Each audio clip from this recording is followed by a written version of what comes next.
Nevertheless, every failed attempt to overcome death will get us a step closer to the target. And that will inspire greatest hopes and encourage people to make even greater efforts. Though Google's Calico probably won't solve death in time to make Google co-founders Sergey Brin and Larry Page immortal, it will most probably make significant discoveries about cell biology, genetic medicines, and human health. The next generation of Googlers could therefore start their attack on death from new and better positions. The scientists who cry immortality are like the boy who cried wolf. Sooner or later, the wolf actually comes. Hence, even if we don't achieve immortality in our lifetime, the war against death is still likely to be a flagship project of the coming century. When you take into account our belief in the sanctity of human life, add the dynamics of the scientific establishment, and top it all with the needs of the capitalist economy, a relentless war against death seems to be inevitable. Our ideological commitment to human life will never allow us simply to accept human death. As long as people die of something, we will strive to overcome it. The scientific establishment and the capitalist economy will be more than happy to underwrite this struggle. Most scientists and bankers don't care what they are working on, provided it gives them an opportunity to make new discoveries and greater profits. Can anyone imagine a more exciting scientific challenge than outsmarting death? Or a more promising market than the market of eternal youth? If you are over 40, close your eyes for a minute and try to remember the body you had at 25. Not only how it looked, but above all, how it felt. If you could have that body back, how much would you be willing to pay for it? No doubt, some people would be happy to forego the opportunity, but enough customers would pay whenever it takes constituting a well-known and finite market. If all that is not enough, the fear of death ingrained in most humans will give the war against death an irresistible momentum. As long as people assume that death is inevitable, they train themselves from an early age to suppress the desire to live forever, or harness it in favor of substitute goals. People want to live forever, so they compose an immortal symphony. They strive for eternal glory in some war, or even sacrifice their lives so that their souls will enjoy everlasting bliss in paradise. A large part of our artistic creativity, our political commitment, and our religious piety is fueled by the fear of death. Woody Allen, who has made a fabulous career out of the fear of death, was once asked if he hoped to live on forever on the silver screen. Allen answered that, "I'd rather live on in my apartment." He went on to add that, "I don't want to achieve immortality through my work. I want to achieve it by not dying." Eternal glory, nationalist remembrance ceremonies, and dreams of paradise are very poor substitutes for what humans like Ellen really want, not to die. Once people think, with or without good reason, that they have a serious chance of escaping death, the desire for life will refuse to go on pulling the rickety wagon of art, ideology, and religion, and will sweep forward like an avalanche. If you think that religious fanatics with burning eyes and flowing beards are ruthless, just wait and see what elderly retail moguls and aging Hollywood starlets will do when they think the elixir of life is within reach. If and when science makes significant progress in the war against death, the real battle will shift from the laboratories to the parliaments, courthouses, and streets. Once the scientific efforts are crowned with success, they will trigger bitter political conflicts. All the wars and conflicts of history might turn out to be but a pale prelude for the real struggle ahead of us, the struggle for eternal youth. The right to happiness. The second big project on the human agenda will probably be to find the key to happiness. Throughout history, numerous thinkers, prophets, and ordinary people defined happiness rather than life itself as a supreme good. In ancient Greece, the philosopher Epicurus explained that worshipping gods is a waste of time, that there is no existence after death, and that happiness is the sole purpose of life. Most people in ancient times rejected Epicureanism, but today it has become the default view. Skepticism about the afterlife drives humankind to seek not only immortality but also earthly happiness. For who would like to live forever in eternal misery? For Epicurus, the pursuit of happiness was a personal quest. Modern thinkers, in contrast, tend to see it as a collective project. Without government planning, economic resources, and scientific research, individuals will not get far in their quest for happiness. If your country is torn apart by war, if the economy is in crisis, and if healthcare is non existent, you're likely to be miserable. At the end of the 18th century, the British philosopher Jeremy Bentham declared that the supreme good is the greatest happiness of the greatest number, and concluded that the sole worthy aim of the state, the market, and the scientific community is to increase global happiness. Politicians should make peace, business people should foster prosperity, and scholars should study nature, not for the greater glory of king, country, or God, but so that you and I could enjoy a happier life. During the 19th and 20th centuries, although many paid lip service to Bentham's vision, governments, corporations, and laboratories focused on more immediate and well-defined aims, countries measure their success by the size of their territory, the increase in their population, and the growth of their GDP, not by the happiness of their citizens. Industrialized nations such as Germany, France, and Japan established gigantic systems of education, health, and welfare. Yet these systems were aimed to strengthen the nation rather than ensure individual well-being. Schools were founded to produce skillful and obedient citizens who would serve the nation loyally. At 18, youths needed to be not only patriotic, but also literate so that they could read the brigadier's order of the day and draw up tomorrow's battle plans. They had to know mathematics in order to calculate the shell's trajectory or crack the enemy's secret code. They needed a reasonable command of electrics, mechanics, and medicine in order to operate wireless sets, drive tanks, and take care of wounded comrades. When they left the army, they were expected to serve the nation as clerks, teachers, and engineers, building a modern economy and paying lots of taxes. The same went for the health system. At the end of the 19th century, countries such as France, Germany, and Japan began providing free health care for the masses. They financed vaccinations for infants, balanced diets for children, and physical education for teenagers. They drained festering swamps, exterminated mosquitoes, and built centralized sewage systems. The aim wasn't to make people happy, but to make the nation stronger. The country needed steady soldiers and workers, healthy women who would give birth to more soldiers and workers, and bureaucrats who came to the office punctually at 8 a.m. instead of lying sick at home. Even the welfare system was originally planned in the increase of the nation rather than of needy individuals.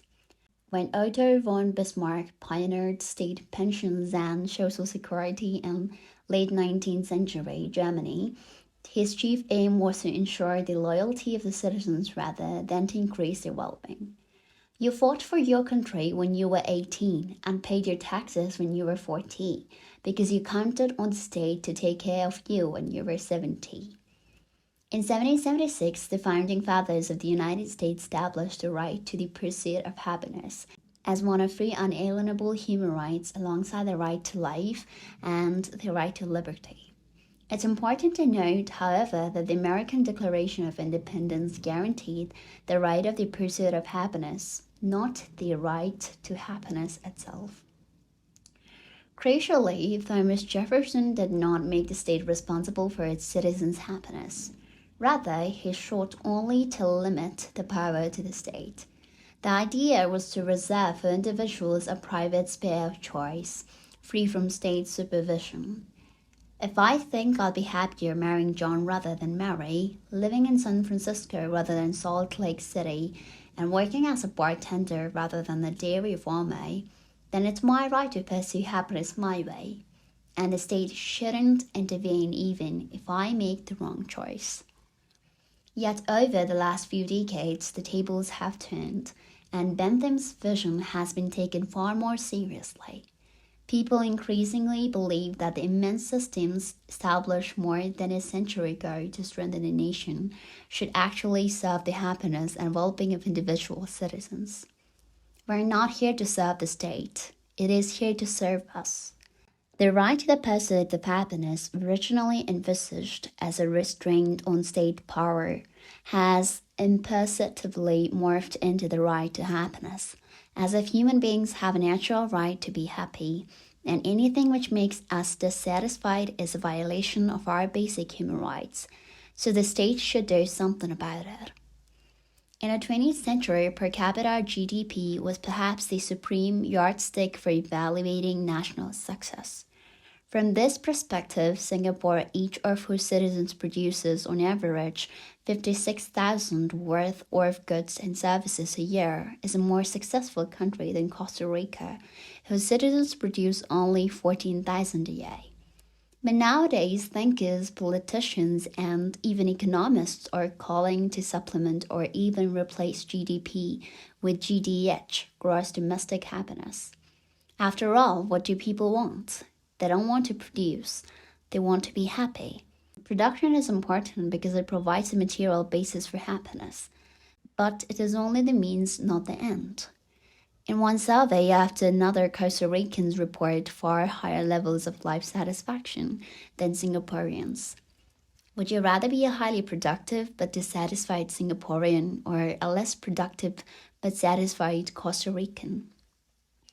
This kind of logic might drive humankind to make happiness its second main goal for the 21st century. At first glance, this might seem a relatively easy project. If famine, plague, and war are disappearing, if humankind experiences unprecedented peace and prosperity, and if life expectancy increases dramatically, surely all that will make humans happy, right? Wrong. When Epicurus defined happiness as a supreme good, he warned his disciples that it is hard work to be happy. Material achievements alone will not satisfy us for long. Indeed, the blind pursuit of money, fame, and pleasure will only make us miserable. Epicurus recommended, for example, to eat and drink in moderation, and to curb one's sexual appetites. In the long run, a deep friendship will make us more content than a frenzied orgy. Epicurus outlined an entire ethic of do's and don'ts to guide people along the treacherous path to happiness. Epicurus was apparently onto something. Being happy does not come easy. Despite our unprecedented achievements in the last few decades, it is far from obvious that contemporary people are significantly more satisfied than their ancestors in bygone years. Indeed, it is an ominous sign that despite high prosperity, comfort, and security, the rate of suicide in the developed world is also much higher than in traditional societies. In Peru, Haiti, the Philippines, and Ghana, developing countries suffering from poverty and political instability, fewer than 5 people in 100,000 commit suicide each year. In rich and peaceful countries such as Switzerland, France, Japan, and New Zealand, more than 10 people per 100,000 take their own lives annually. In 1985, South Korea was a relatively poor country, bound by strict traditions and ruled by an authoritarian regime. Today, South Korea is a leading economic power. Its citizens are among the best educated in the world, and it enjoys a stable and comparatively liberal democratic regime. Yet whereas in 1985 about 9 South Koreans per 100,000 killed themselves, today the annual rate of suicide is 36 per 100,000. There are of course opposite and far more encouraging trends. Thus a drastic decrease in child mortality has surely brought an increase in human happiness and partially compensated people for the stress of modern life. Still, even if we are somewhat happier than our ancestors, the increase in our well-being is far less than we might have expected. In the Stone Age, the average human had at his or her disposal about 4,000 calories of energy per day. This included not only food, but also the energy invested in preparing tools, clothing, art, and campfires. Today, Americans use an average 228,000 calories of energy per person per day to feed not only their stomachs but also their cars, computers, refrigerators, and televisions. The average American thus uses 60 times more energy than the average Stone Age hunter-gatherer. Is the average American 60 times happier? We may well be skeptical about such rosy views. And even if we have overcome many of yesterday's miseries, attaining positive happiness may be far more difficult than abolishing downright suffering. It took just a piece of bread to make a starving medieval peasant joyful. How do you bring joy to a bored, overpaid, and overworked engineer? The second half of the 20th century was a golden age for the USA.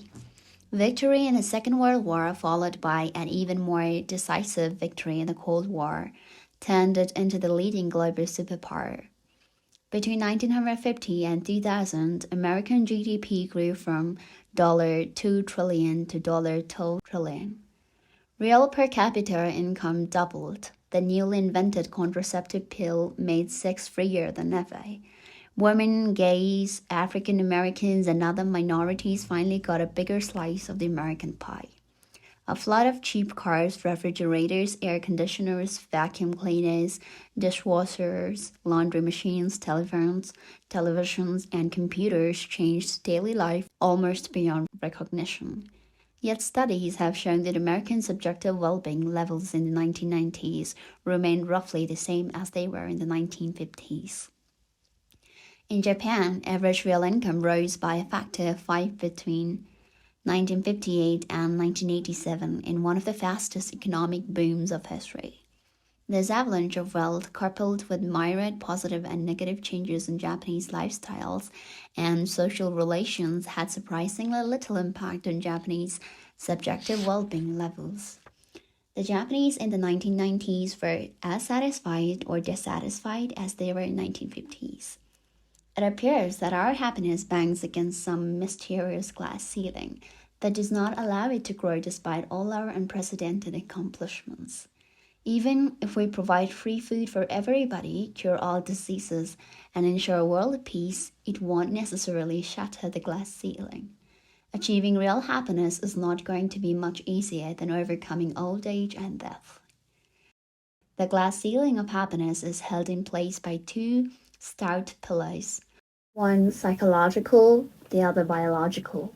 On the psychological level, happiness depends on expectations rather than objective conditions. We don't become satisfied by leading a peaceful and prosperous existence. Rather, we become satisfied when reality matches our expectations. The bad news is that conditions improve, expectations balloon. Dramatic improvements in conditions as humankind has experienced in recent decades translate into greater expectations rather than greater contentment. If we don't do something about this, our future achievements too might leave us as dissatisfied as ever.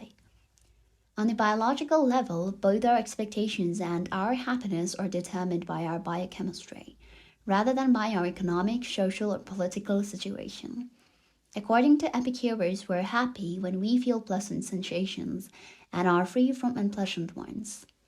Jeremy Bentham similarly maintained that nature gave dominion over men to two masters, pleasure and pain, and they alone determine everything we do, say, and think.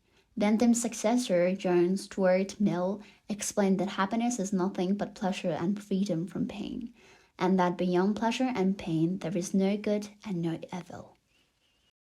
Anyone who tries to deduce good and evil from something else, such as the word of God or the national interest, is fooling you and perhaps fooling himself too. In the days of Epicurus, such talk was blasphemous. In the days of Bentham and Mill, it was radical subversion. But in the early 21st century, this is scientific orthodoxy. According to the life sciences, happiness and suffering are nothing but different balances of bodily sensations. We never react to events in the outside world, but only to sensations in our own bodies. Nobody suffers because she lost her job, because she got divorced, or because the government went to war. The only thing that makes people miserable is unpleasant sensations in their own bodies. Losing one's job can certainly trigger depression, but depression itself is a kind of unpleasant bodily sensation. A thousand things may make us angry, but anger is never an abstraction. It is always felt as a sensation of heat and tension in the body, which is what makes anger so infuriating. Not for nothing do we say that we burn with anger. Conversely, science says that nobody is ever made happy by getting a promotion, winning the lottery, or even finding true love. People are made happy by one thing and one thing only: pleasant sensations in their bodies. Imagine that you are Maria Götze, the attacking midfielder of the German football team in the 2014 World Cup final against Argentina. 113 minutes have already elapsed without a goal being scored. Only 7 minutes remain before the dreaded penalty shootout. Some 75,000 excited fans fill the Maracanã Stadium in Rio, with countless millions anxiously watching all over the world.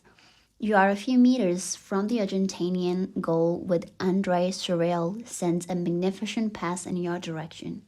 You stop the ball with your chest. It drops down towards your leg.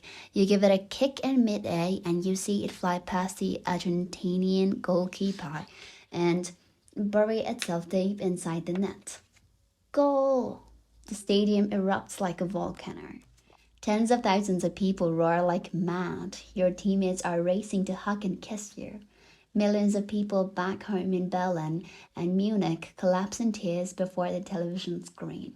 You are ecstatic, but not because of the ball in the Argentinian net or the celebrations going in crammed Bavarian beer gardens. You are actually reacting to the storm of sensations within you. Chills run up and down your spine. Waves of electricity wash over your body, and it feels as if you are dissolving into millions of exploding energy balls. You don't have to score the winning goal in the World Cup final to feel such sensations.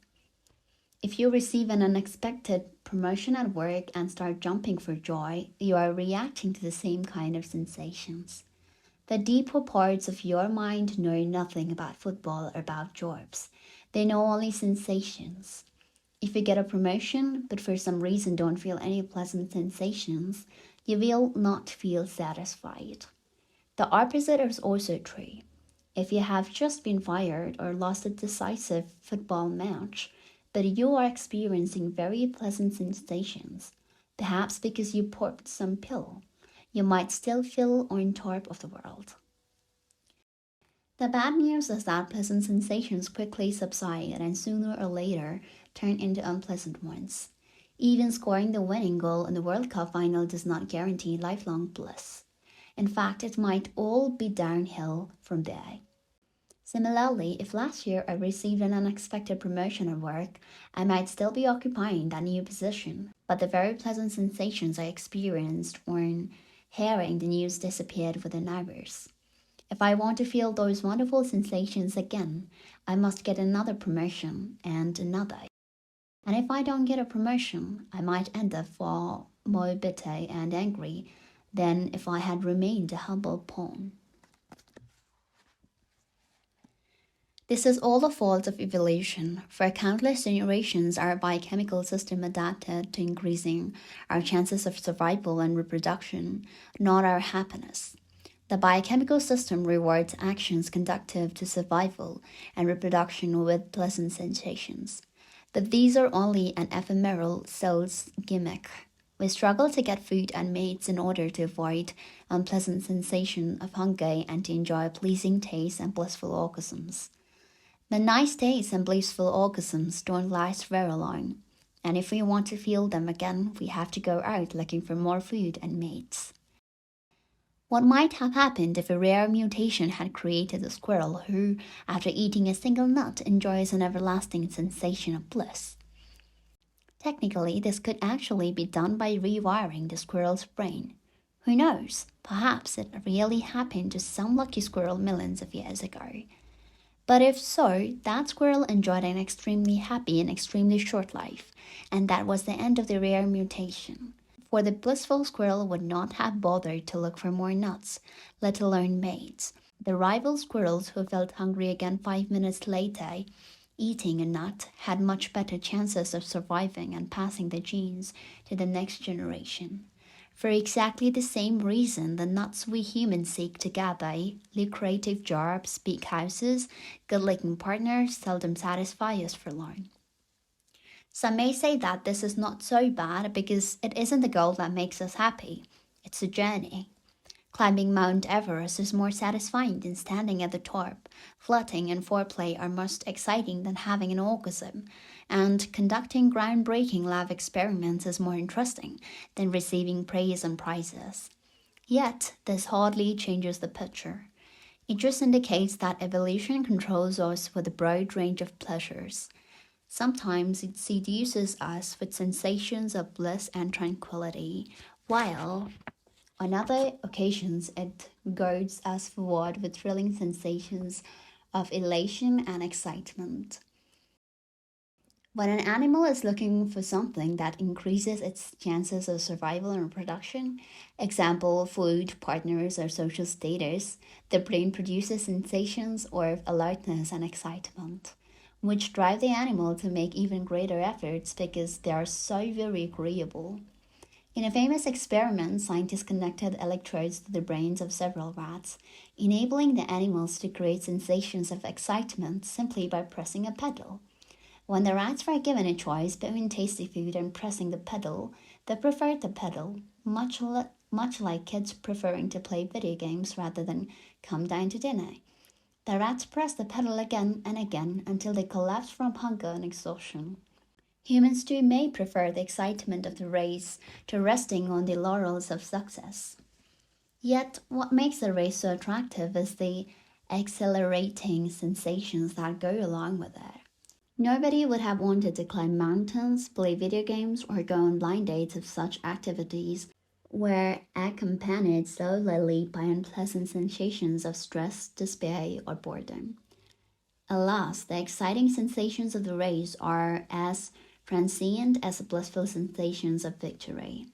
The Don Juan enjoying the thrill of a one-night stand, the businessman enjoying biting his fingernails watching the Dow Jones rise and fall, and the gamer enjoying killing monsters on the computer screen will find no satisfaction remembering yesterday's adventures. Like the rats pressing the pedal again and again, the Don Juan's business, tycoons and gamers need a new kick every day. Worse still, here too expectations adapt to conditions, and yesterday's challengers all too quickly become today's tedium. Perhaps the key to happiness is neither the race nor the gold medal, but rather combining the right doses of excitement and tranquility. But most of us tend to jump all the way from stress to boredom and back, remaining as discontented with one as with the other. If science is right and our happiness is determined by our biochemical system, then the only way to ensure lasting contentment is by rigging this system. Forget economic growth, social reforms, and political revolutions. In order to raise global happiness levels, we need to manipulate human biochemistry. And this is exactly what we have begun doing over the last few decades. 50 years ago, psychiatric drugs carried a severe stigma.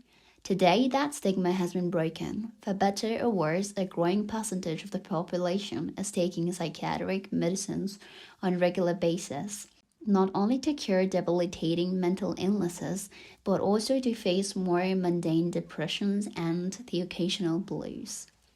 For example, increasing numbers of school children take stimulants such as Ritalin.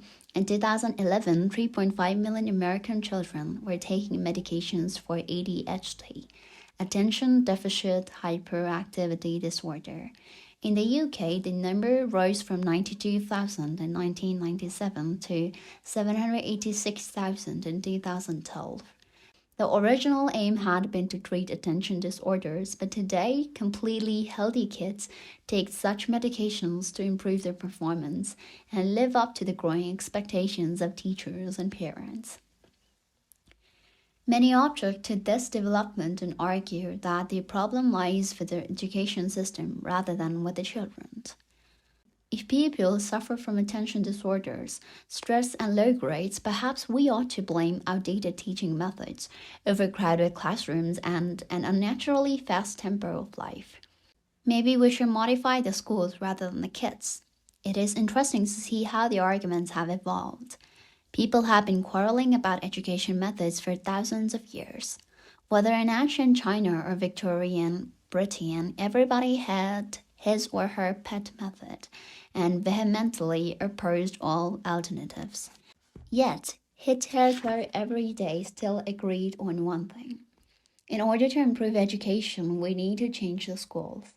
Today, for the first time in history, at least some people think it would be more efficient to change the pupils' biochemistry.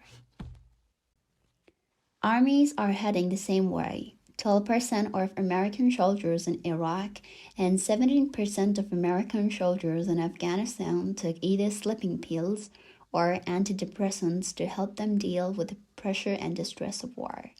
Fear, depression, and trauma are not caused by shells, booby traps, or car bombs. They are caused by hormones, neurotransmitters, and neural networks. Two soldiers may find themselves shoulder to shoulder in the same ambush.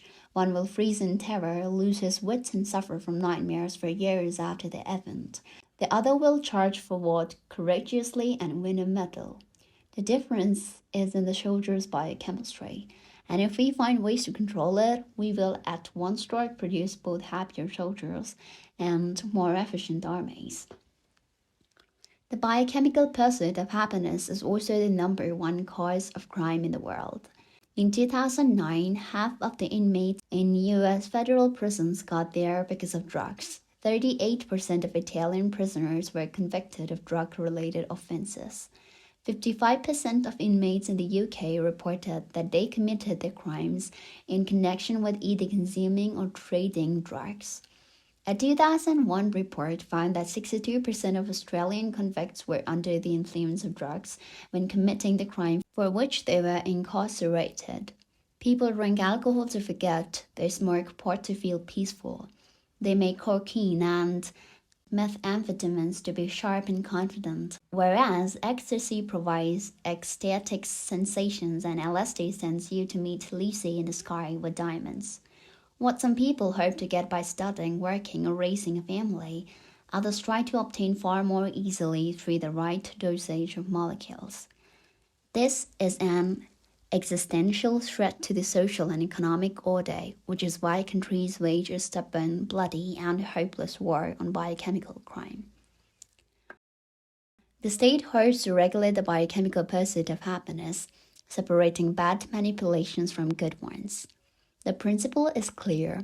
Biochemical manipulations that strengthen political stability, social order, and economic growth are allowed and even encouraged. Example, those that calm hyperactive kids in school or drive anxious soldiers forward into battle. Manipulations that threaten stability and growth are banned.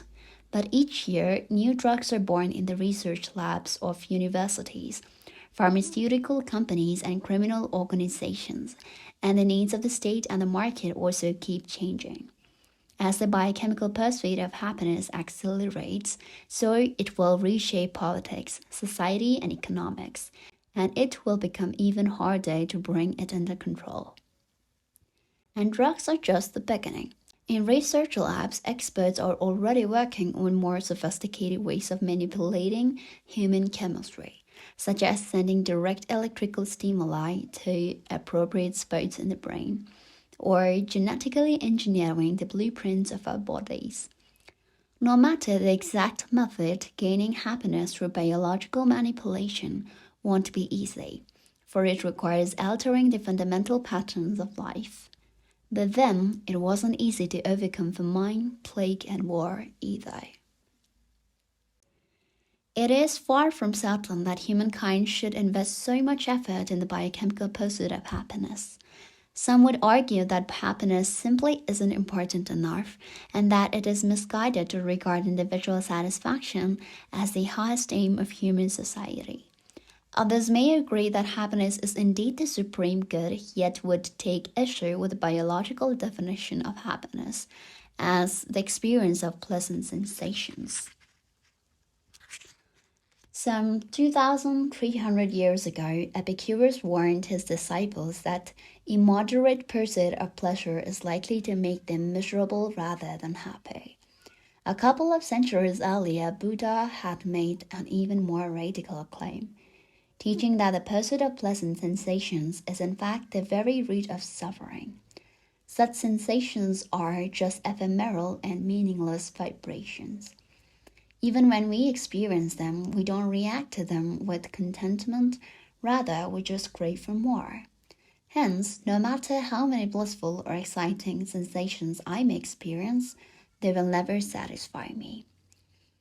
If I identify happiness with fleeting, pleasant sensations and crave to experience more and more of them, I have no choice but to pursue them constantly. When I finally get them, they quickly disappear, and because the mere memory of past pleasures will not satisfy me, I have to start all over again. Even if I continue this pursuit for decades, it will never bring me any lasting achievement. On the contrary, the more I crave these pleasant sensations, the more stressed and dissatisfied I will become. To attain real happiness, humans need to slow down the pursuit of pleasant sensations, not accelerate it. This Buddhist view of happiness has a lot in common with the biochemical view. Both agree that pleasant sensations disappear as fast as they arise, and that as long as people crave pleasant sensations without actually experiencing them, they remain dissatisfied. However, this problem has two very different solutions. The biochemical solution is to develop products and treatments that will provide humans with an unending stream of pleasant sensations, so we will never be without them. The Buddha's suggestion was to reduce our craving for pleasant sensations and not allow them to control our lives. According to Buddha, we can train our minds to observe carefully how all sensations constantly arise and pass. When the mind learns to see how our sensations for what they are, ephemeral and meaningless vibrations, we lose interest in pursuing them. For what is the point of running after something that disappears as fast as it arises? At present, humankind has far greater interest in the biochemical solution. No matter what monks in the Himalayan caves or philosophers in their ivory towers say, for the capitalist juggernaut, happiness is pleasure. Period. With each passing year, our tolerance for unpleasant sensations decreases, and our craving for pleasant sensations increases. Both scientific research and economic activity are geared to that end. Each year producing better painkillers, new ice cream flavors, more comfortable mattresses, and more addictive games for our smartphones so that we will still not suffer a single boring moment while waiting for the bus. All this is hardly enough, of course, since Homo sapiens was not adapted by evolution to experience constant pleasure. If that is what humankind nevertheless wants, ice cream and smartphone games will not do. It will be necessary to change our biochemistry and re-engineer our bodies and minds. So we are working on that. You may debate whether it is good or bad, but it seems that the second great project of the 21st century to ensure global happiness will involve re-engineering Homo sapiens so that it can enjoy everlasting pleasure.